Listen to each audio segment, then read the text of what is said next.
வைகுண்ட ஏகாதசியை முன்னிட்டு திருப்பதி ஏழுமலையான் கோவிலில் அதிகாலை 1:45 மணிக்கு சொர்க்கவாசல் திறக்கப்பட்டது.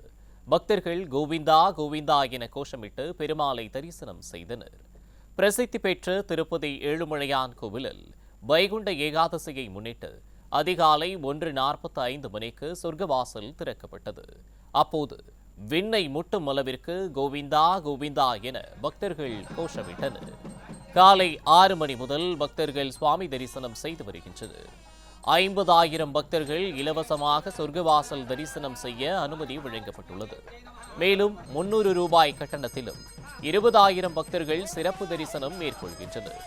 இன்று முதல் ஜனவரி 1ஆம் தேதி வரை சொர்க்கவாசல் திறந்து இருக்கும் என அறிவிக்கப்பட்டுள்ள நிலையில் நாளொன்றிற்கு 50,000 டிக்கெட் என 10 நாட்களுக்கு 5 லட்சம் டிக்கெட் வழங்கப்படும் என தேவஸ்தானம் அறிவித்துள்ளது.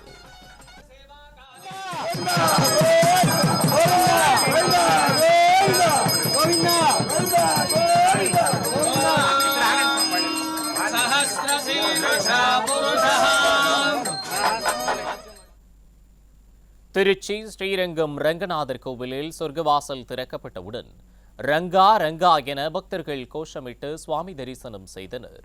பூலோக வைகுண்டம் என்று அழைக்கப்படும் ஸ்ரீரங்கம் ரங்கநாதர் கோவிலில் வைகுண்ட ஏகாதசி விழா கடந்த 12ஆம் தேதி தொடங்கியது. இதனையொட்டி ஒவ்வொரு நாளும் நம்பெருமாள் சிறப்பு அலங்காரத்தில் பக்தர்களுக்கு அருள்பாலித்து வந்தார். பகல் 10 விழா நேற்றுடன் முடிவடைந்த நிலையில் இன்று அதிகாலை 4 மணியளவில் சொர்க்கவாசல் திறக்கப்பட்டது. நம்பெருமாள் ரத்தின அங்கி, பாண்டியன் கொண்டை, கிளி மாலை உள்ளிட்ட ஆபரணங்களை அணிந்து வந்து பக்தர்களுக்கு அருள்பாலித்தார். விழாவில் திரளான பக்தர்கள் கலந்து கொண்டனர்.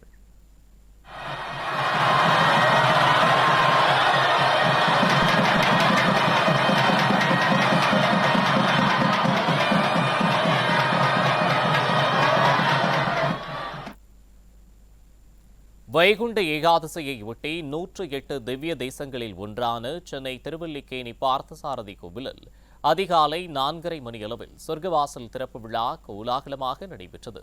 சொர்க்கவாசலில் பார்த்தசாரதி பெருமாள் பக்தர்களுக்கு அருள்பாலித்த போது பக்தர்கள் பக்தி பரவசத்துடன் கோவிந்தா கோவிந்தா என முழக்கமிட்டனர்.